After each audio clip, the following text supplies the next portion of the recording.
और कभी उन बच्चों के बारे में भी सोचे जो कई बार पता लगता हॉस्टल में बच्चे ने सुसाइड कर लिया। तो सुसाइड के कई कारण है, बाकी कारणों पर मैं बाद में जाऊंगा, लेकिन एक बहुत बड़ा कारण यह है कि बच्चा पहले तो कहीं से उसके माता पिता कर्ज लेते हैं और उनको कर्ज 10-10% मासिक दर पे ब्याज पे मिलता है। फर्स्ट ईयर की फीस किसी तरीके से करके वो एडमिट हो गए, मेहनत मशक्कत करके क्वालिफाई करने के बाद लोन लेकर 10-10% मासिक दर पे लोन लेके वो बच्चे फीस जमा करते हैं और सोचते हैं सरकार से स्कॉलरशिप में पैसा आ जाएगा तो वो चुका देंगे। लेकिन पूरी पूरी साल निकल जाती है और कई बार तो 2-2 साल चली जाती है, अगली साल की फीस का इंतजाम नहीं है और जो पिछली साल लोन लिया था वो लोन नहीं दे पा रहे, उसका कर्ज बढ़ता जा रहा है। तो कई बार दुखी मन से बच्चा अगले साल की फीस नहीं दे पाएगा और ऐसे हालात में माँ बाप पर जो बोझ पड़ रहा है ब्याज का, इसी दुखी मन से बच्चा इंफिनिटी कॉम्प्लेक्स में जाकर सुसाइड कर लेता है।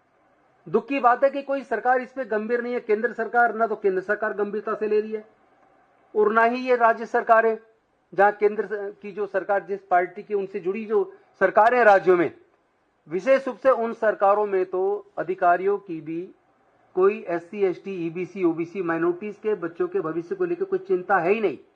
अगर इतना भारी ड्रॉप आउट है या स्कॉलरशिप इतनी गिरती जा रही है, लोग अप्लाई नहीं कर रहे तो क्यों नहीं कर रहे हैं, बच्चे कॉलेज छोड़ रहे हैं तो क्यों छोड़ रहे हैं, क्या इस बारे में केंद्र की सरकार को, ministry of social justice empowerment को और प्रधानमंत्री जी को विशेष रूप से क्या इस पे चिंतित नहीं होना चाहिए?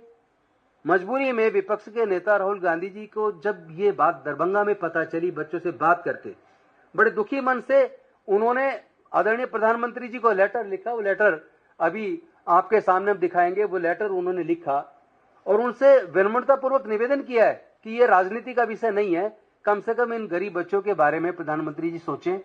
अन्यथा इसी तरीके से अगर बच्चे पढ़ाई छोड़ते रहेंगे, सुसाइड करते रहेंगे, ये ऐसी अनहाइजीनिक कंडीशंस के अंदर हॉस्टल में बच्चे कैसे पढ़ेंगे? और दूसरी तरफ बात मेरिट की होती है।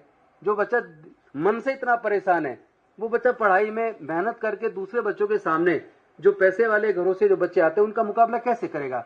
इन सब मुद्दे पे मुझे लगता है कि सरकार को गंभीर होना चाहिए और आदरणीय राहुल गांधी जी ने जो पत्र लिखा है माननीय प्रधानमंत्री जी को, उनको उसको गंभीरता से लेना चाहिए। अभी तक उनकी तरफ से कोई प्रतिक्रिया नहीं आई है, ये भी हमारे लिए बड़े दुख की बात है।